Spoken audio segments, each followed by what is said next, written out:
poetry was the word of the day. You know, they used to write a few verses of poetry, go put it on the Kaaba, and say challenge.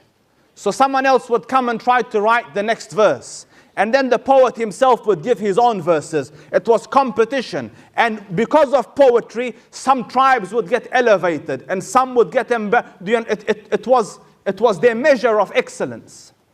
So the Quran came and it gave the challenge, give 10 surahs like it. And they couldn't. It's not for lack of trying, they tried, but they couldn't.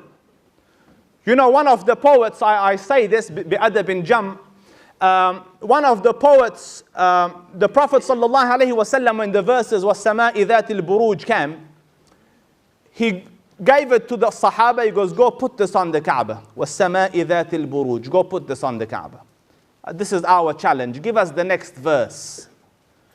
So one of the poets came and he saw this, he goes, oh, this is easy. And he ran home. You know, took pen and paper and started to write, like, you know, وَالسَّمَاءِ ذَاتِ الْبُرُوجِ, what's next? And eventually he came, he wrote it down and he stuck it on the Kaaba. And this is what the poor soul had written. وَالسَّمَاءِ ذَاتِ الْبُرُوجِ وَالنِّسَاءِ ذَاتِ الْفُرُوجِ. Women are creatures with private parts. This was his poetry in comparison to وَيَوْمِ وَالسَّمَاءِ ذَاتِ الْبُرُوجِ وَالْيَوْمِ الْمَوْعُودِ وَشَاهِدٍ وَمَشْهُودٍ. There's no, and the Arabs themselves looked at it and go, oh, no, what an embarrassment. And others tried. One of the classic ones is Musaylima. Musaylima claimed prophethood. So he said that Allah has revealed to that prophet and he's revealed to me as well. So we are dual prophets. So he came to Amr ibn al-As. Amr ibn al-As is one of probably the most sharpest minds amidst, you know, in Arab history. A diplomat, an astute politician, a thinker, a strategist. Amr ibn al-As, radiallahu anhu wa ardah. You know, he's the type of man that will look at you and see through you. You know, there's little you could hide from Amr ibn al-As. So Musaylima came to him and he said, what's the latest that's been revealed on the Prophet of Hijaz? Now, Amr ibn al-As is not a Muslim at this stage. So he goes, what's the latest that's been revealed on the Prophet of Hijaz, as in the one from your tribe, because he's from the Quraysh as well. So Amr ibn al-As said, he goes, I think it's إِنَّا أَعْطَيْنَاكَ الْكَوْثَرَ فَصَلِّ لِرَبِّكَ وَانْهَرْ إِنَّ شَانِئَكَ هُوَ الْأَبْتَرُ. So he goes, something similar is revealed upon me. So he said, what's revealed upon you, Ya Musaylim? So he said, the surah of Tufah, apple. So he goes, read it to me. So he said, إِنَّا أَعْطَيْنَاكَ التُّفَّاحِ فَصَلِّ لِرَبِّكَ وَارْتَاحِ وَضَعْ عَنْكَ الصِّيَاحِ. Verily we have given you the apple, so pray to your Lord and relax and forget about your worries. So Amr ibn al-As is Amr, you know, Amr is no child. So he said, has a second one, has anything else been revealed, Musaylima? He goes, nah. He goes, Yalla, ibda. He goes, because to our Prophet, Allah Rabbul Izzah revealed, Alam tara kayfa fa'ala rabbuka bi ashabil fil. So he figured, feel is the catchword here, let's do this one. So he goes, Al-filu mal-fil. وَمَا أَدْرَاكَ مَا-الْفِيلُ لَهُ خُرْطُومٌ طَوِيلٌ وَذَيْلٌ قَصِيرٌ. Because elephant, and what do you know of an elephant? It has a long trunk and a short tail. So Amr looked at him and said, Ya Musaylima, Wallahi innaka la ta'lam Wallah, you know, O Musaylima, that I know that you're a liar. Hold on. You see, normally you tell people, you know you're a liar. Yeah, that's one level.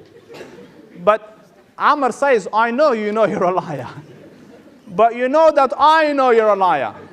And you're still going like shameless. So they would try, and even today, you get Christians and in the Arab world try to concoct and make their Bible into Quranic version. And anyone that is slightly learned in Arabic looks at it and goes, أين النور السها من شمس الضحى وأين الثرى من ثريا وأين الأرض من السماء. Where's the comparison with this and that? So linguistically it was a miracle. But the age of language kind of passed. Today we live in the age of science and technology. It would be appropriate for the Quran to be a miracle in this field as well, and it is. I want to share a personal story with you, and I might end with this. And I said might because something else might come up. So now I'm being honest, because I used to say this is the last one and it never was. So now I use the word might and we're all covered. So this is a personal story. I was a grade 6 kid. And my teacher took me to SciTech. You know SciTech, it's called SciTech. I think it's called the planetarium now. That big little domish stuff that you drive by the freeway, you see it. SciTech, I went there. And they showed us, science and the stars and all that. And then a lady was doing a presentation. I was a young kid, grade 6. And she got a balloon. And inside the balloon, she had filled it with little, the punch holes things, those little paper cuts inside there. And the balloon was full. And then she got a needle and she went poof, like that. And it burst and all the little stars went everywhere. And she said, this is how the universe was created. Like the Big Bang. Now, I started Hifz very early on in life.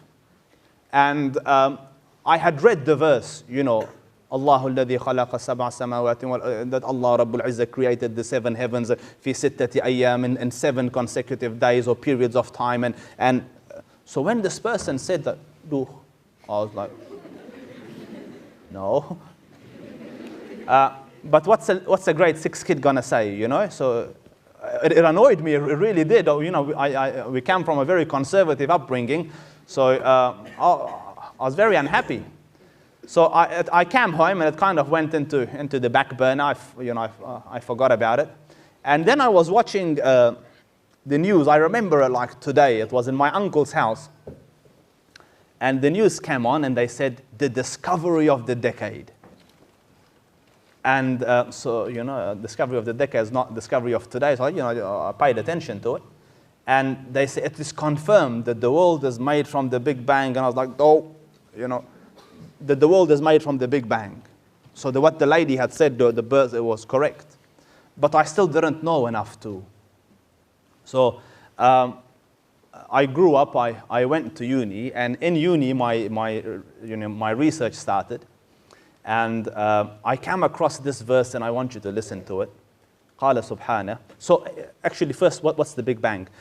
So what they did, right, is they got infrared radiation, and they bounced it at the celestial bodies, at the different planets and things that are flying about in space. And they noticed that each time it takes it longer to come back, which means it's expanding, it's moving further and further away, because it's traveling further and further each time it comes back. So naturally, they figured if it's gone out there, if you rewind, it comes back to one point. So everything must have been joined together, and then it burst apart. So hence the Big Bang. So they said the discovery of the decade. So everything joined together, burst. So I'm researching, and I came across the verse, قال سبحانه, أَوَلَمْ يَرَ الَّذِينَ كَفَرُوا. Do not the unbelievers see أن السماوات والأرض كانتا رتقا ففتقناهما. Do not the unbelievers see that the heavens and earth were all joined together and we burst them apart? Big bang to the dot. Yeah? Everything was joined together and we blew them apart. And then he continues, وَجَعَلْنَا مِنَ الْمَاءِ كُلَّ شَيْءٍ حَيٍّ. And from water we made everything living.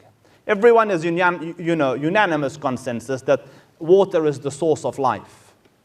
So when they look on Mars for life, they don't look for aliens walking, they look for water.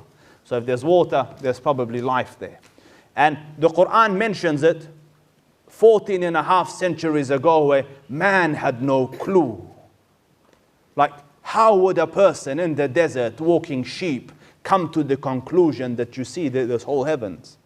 كَانَتَا رَتْقًا. They were all joined together. They were zero volume. فَفَتَقْنَاهُمَا. And we burst them apart. And for those, and I met a person at school, and he said, this verse made me a Muslim. Like, when I came across it, what else are you going to say? He says it to the letter, that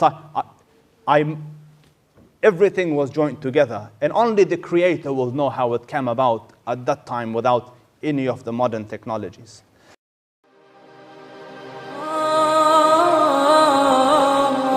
ينادي